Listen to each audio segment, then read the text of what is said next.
നമസ്കാരം. ഹരിതം child development സെൻറ്ററിൻ്റെ ഈ ഓഡിയോ ടേപ്പിലേക്ക് ഏവർക്കും സ്വാഗതം. ഞാൻ ഷംന, കൺസൾട്ടൻറ്റ് സൈക്കോളജിസ്റ്റ്. ശബ്ദം നൽകിയത് നുസ്രത്ത്. ഇന്ന് സംസാരിക്കാൻ പോകുന്ന വിഷയം ഹെലികോപ്റ്റർ പാരൻറ്റിങ്ങിനെ കുറിച്ചാണ്. നമ്മൾ മാതാപിതാക്കൾ ആഴത്തിൽ ചിന്തിക്കേണ്ട ഒരു പ്രധാന വിഷയമാണ്. ഇത് നമ്മുടെ കുട്ടികളുടെ മാനസിക, സാമൂഹിക, പഠന, വ്യക്തിത്വ വളർച്ചയെ എങ്ങനെ സ്വാധീനിക്കുന്നു? എന്താണ് ഹെലികോപ്റ്റർ പാരൻറ്റിങ്? ഹെലികോപ്റ്റർ എന്ന് കേൾക്കുമ്പോൾ നമ്മൾ ചിന്തിക്കുന്നത് മുകളിൽ നിന്ന് നിരന്തരം പറന്ന് എല്ലാം നിരീക്ഷിക്കുന്ന ഒരു യന്ത്രമാണ്. അതുപോലെ തന്നെ ചില മാതാപിതാക്കൾ കുട്ടികളുടെ ജീവിതത്തിൽ എല്ലായ്പ്പോഴും ചുറ്റിപ്പറ്റി ചെറിയ കാര്യങ്ങളിലും ഇടപെടുകയും അവരുടെ പ്രശ്നങ്ങൾ നേരിട്ട് പരിഹരിക്കുകയും ചെയ്യുന്നു. കുട്ടിക്ക് ഒരു ചെറിയ ബുദ്ധിമുട്ട് വന്നാൽ പോലും സുഹൃത്തുമായി തർക്കം, ഹോംവർക്കിൽ സംശയം, ടീച്ചർ പറഞ്ഞ ഒരു നിർദ്ദേശം കുട്ടി സ്വയം കൈകാര്യം ചെയ്യാൻ അവസരം നൽകാതെ മാതാപിതാക്കൾ ഉടൻ ഇടപെടുന്നുണ്ടെങ്കിൽ അത് ഹെലികോപ്റ്റർ പാരൻറ്റിങ്ങിൻ്റെ ഒരു പ്രധാന ലക്ഷണമാണ്. അത് പലപ്പോഴും സ്നേഹത്തിൻ്റെയും കരുതലിൻ്റെയും പേരിലാണ് നടക്കുന്നത്. എൻ്റെ കുട്ടിക്ക് ബുദ്ധിമുട്ട് വരരുത്, അവൻ അല്ലെങ്കിൽ അവൾ പരാജയപ്പെടരുത്, അവനെ ആരും വിമർശിക്കരുത്, ഇവ എല്ലാം സ്വാഭാവികമായ മാതാപിതൃ വികാരങ്ങളാണ്. പക്ഷേ ഇവിടെ നമ്മൾ ചിന്തിക്കേണ്ട ഒരു ചോദ്യം ഉണ്ട്. എല്ലാ ബുദ്ധിമുട്ടുകളും നാം നീക്കം ചെയ്താൽ കുട്ടി ജീവിതത്തെ നേരിടാൻ പഠിക്കുമോ? നമ്മൾ കുട്ടികളെ സംരക്ഷിക്കണം. അത് മാതാപിതാക്കളുടെ ഉത്തരവാദിത്തമാണ്. പക്ഷേ സംരക്ഷണം എന്നത് എല്ലാം നിയന്ത്രിക്കലല്ല. കുട്ടിയുടെ എല്ലാ തീരുമാനങ്ങളും നാം എടുക്കുമ്പോൾ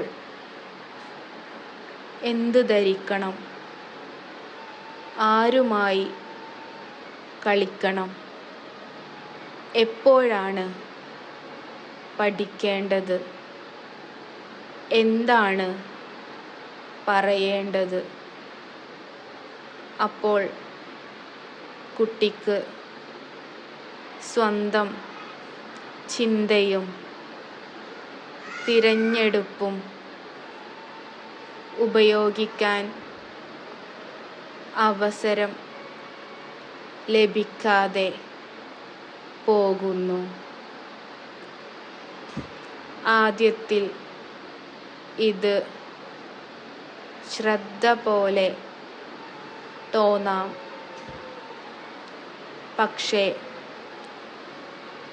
കാലക്രമേണ ഇത് അമിത നിയന്ത്രണം ആയി മാറാം. കുട്ടികളുടെ മാനസിക വളർച്ചയ്ക്ക് വളരെ പ്രധാനപ്പെട്ട ഒന്നാണ് സ്വാതന്ത്ര്യം. സ്വയം ഒരു ചെറിയ തീരുമാനമെടുക്കാൻ കഴിയുന്നത് ഇന്ന് ഞാൻ ഏത് കളി കളിക്കണം, ഈ പ്രശ്നം എങ്ങനെ പരിഹരിക്കാം, ഇതൊക്കെ ചെറിയ കാര്യങ്ങൾ പോലെ തോന്നാം. പക്ഷേ ഇവയാണ് ആത്മവിശ്വാസത്തിൻ്റെ അടിത്തറ. ഒരു കുട്ടി ഒരു ചെറിയ തെറ്റ് ചെയ്യുമ്പോൾ അത് അവൻ്റെ അല്ലെങ്കിൽ അവളുടെ പഠനത്തിൻ്റെ ഭാഗമാണ്. തെറ്റുകൾ ഇല്ലാതെ വളർച്ച ഉണ്ടാകില്ല. പക്ഷേ നാം എല്ലാ തെറ്റുകളും തടയാൻ ശ്രമിക്കുമ്പോൾ കുട്ടിക്ക് അനുഭവത്തിൽ നിന്ന് പഠിക്കാൻ അവസരം നഷ്ടമാകും. ആത്മവിശ്വാസം എങ്ങനെ ബാധിക്കുന്നു? എപ്പോഴും അമ്മയോ അച്ഛനോ പ്രശ്നങ്ങൾ പരിഹരിച്ചാൽ കുട്ടിയുടെ മനസ്സിൽ ഒരു മറഞ്ഞ സന്ദേശം പതിയാം. എനിക്ക് ഇത് സ്വയം ചെയ്യാൻ കഴിയില്ല. അത് തുറന്ന് പറയുന്നില്ലെങ്കിലും ഉള്ളിൽ അവൻ ആശ്രിതനായി മാറുന്നു. പിന്നീട് ഒരു ദിവസം യഥാർത്ഥ ജീവിതത്തിൽ സഹായിക്കാൻ ആരും ഇല്ലാത്ത സാഹചര്യത്തിൽ കോളേജ്, ജോലി, വിവാഹം, അപ്പോൾ സമ്മർദ്ദം കൂടാൻ സാധ്യതയുണ്ട്. ആത്മവിശ്വാസം എന്നത് പ്രശ്നങ്ങളില്ലാത്ത ജീവിതം കൊണ്ടല്ല ഉണ്ടാകുന്നത്. പ്രശ്നങ്ങളെ നേരിട്ട അനുഭവം കൊണ്ടാണ് അത് വളരുന്നത്.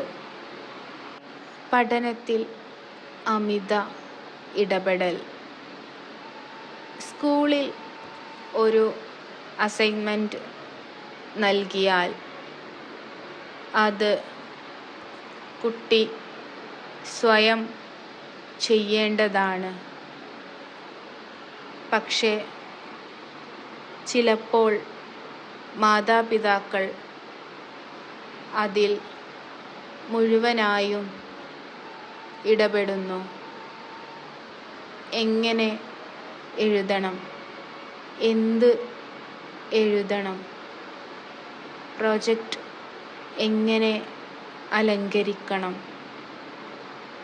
അപ്പോൾ സ്കൂളിൽ അധ്യാപകൻ കുട്ടിയെ പ്രശംസിക്കുമ്പോൾ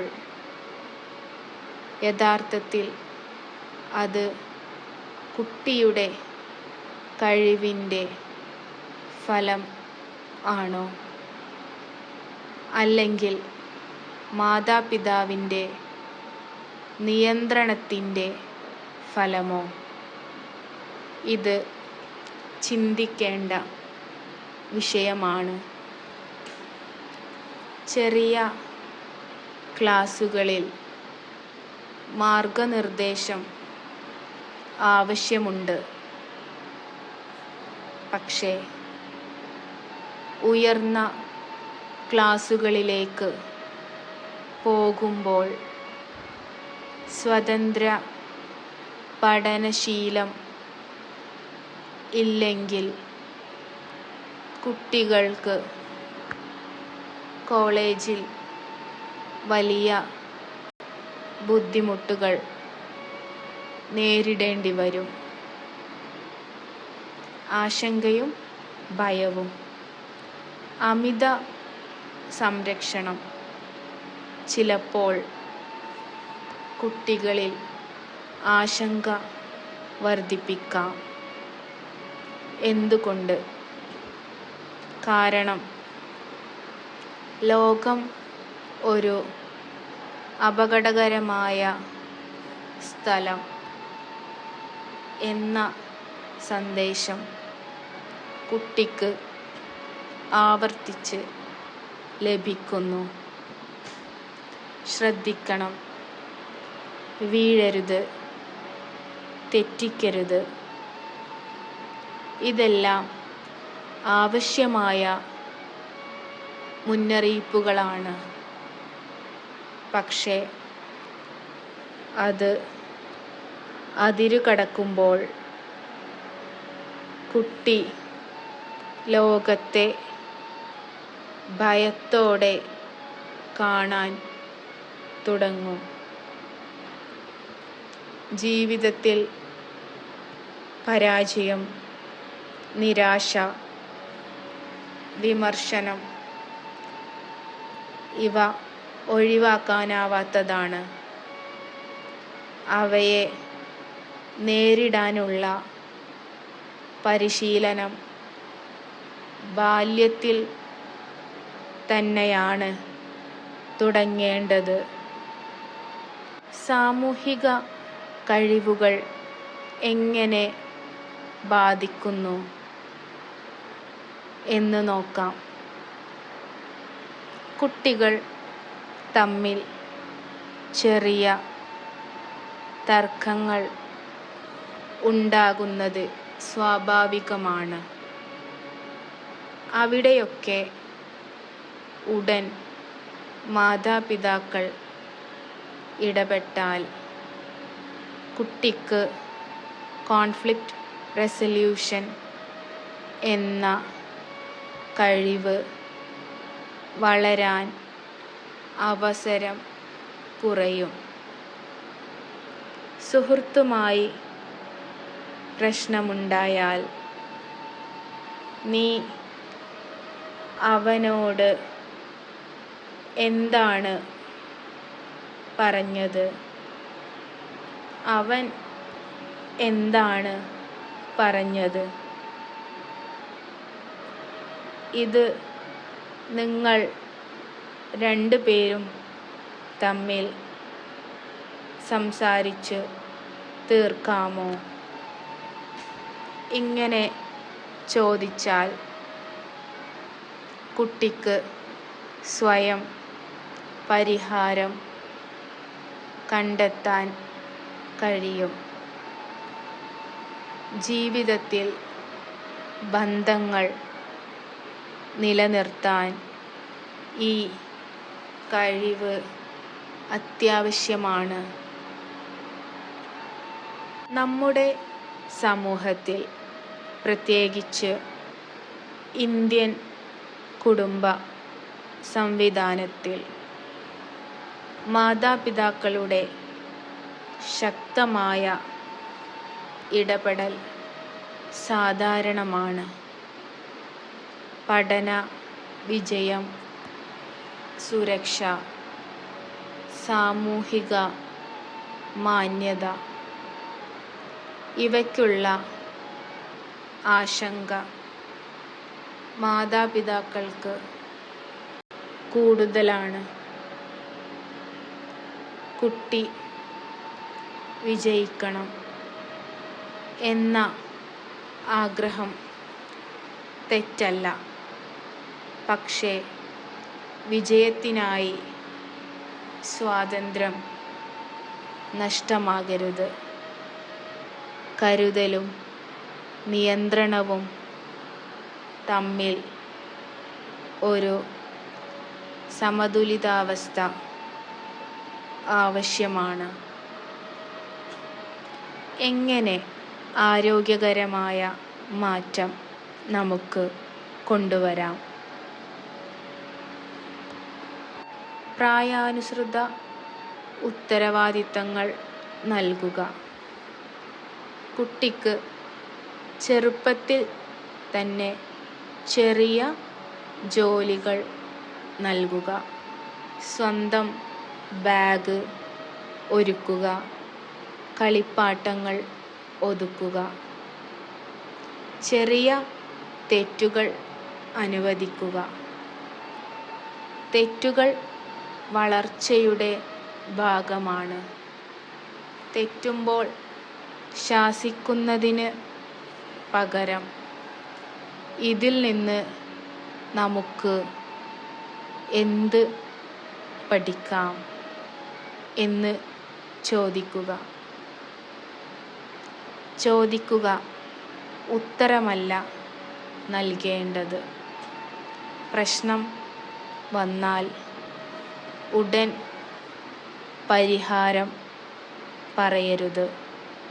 നീ എന്ത് ചെയ്യാൻ ആലോചിക്കുന്നു എന്ന് ചോദിക്കാം. മാർഗനിർദ്ദേശം നൽകുക. നേരിട്ട് നിയന്ത്രിക്കാതെ വഴികാട്ടിയായി നിൽക്കുക. പരിശ്രമത്തെ പ്രശംസിക്കുക. ഫലത്തേക്കാൾ ശ്രമത്തെ അംഗീകരിക്കുക. കുട്ടി വീഴുമ്പോൾ നാം ഓടിയെത്തി ഉയർത്താം. പക്ഷേ ഒരിക്കലെങ്കിലും അവനെ സ്വയം എഴുന്നേൽക്കാൻ അനുവദിക്കണം. കാരണം ജീവിതത്തിൽ എല്ലായ്പ്പോഴും നാം ഒപ്പമുണ്ടാകില്ല. നമ്മുടെ ലക്ഷ്യം കുട്ടിയെ സുരക്ഷിതമായി വളർത്തുക മാത്രമല്ല, അവനെ ജീവിതത്തിന് തയ്യാറാക്കുക കൂടിയാണ്. പ്രിയപ്പെട്ട മാതാപിതാക്കളെ, നമ്മൾ നമ്മുടെ കുട്ടികളെ അതിയായി സ്നേഹിക്കുന്നു. അവർക്ക് മികച്ച ജീവിതം നൽകണമെന്നത് നമ്മുടെ സ്വപ്നമാണ്. പക്ഷേ മികച്ച ജീവിതം എന്നത് പ്രശ്നങ്ങളില്ലാത്ത ജീവിതമല്ല, പ്രശ്നങ്ങളെ നേരിടാൻ കഴിയുന്ന ജീവിതമാണ്. അവർക്ക് വെല്ലുവിളികളെ നേരിടാനുള്ള കഴിവ് നൽകുക. പരാജയങ്ങളിൽ നിന്ന് പഠിക്കാൻ അവസരം നൽകുക. അവരുടെ ജീവിതം അവർ തന്നെ നയിക്കാൻ പഠിപ്പിക്കുക. ഇന്നത്തെ ഈ സന്ദേശം നിങ്ങളെ ചിന്തിപ്പിക്കുമെന്ന് ഞാൻ പ്രതീക്ഷിക്കുന്നു. നിങ്ങളുടെ കുടുംബത്തിൽ കൂടുതൽ ആത്മവിശ്വാസമുള്ള, സ്വതന്ത്രമായ, സന്തോഷമുള്ള കുട്ടികളെ വളർത്താൻ നമുക്ക് ഒരുമിച്ച് ശ്രമിക്കാം. നന്ദി.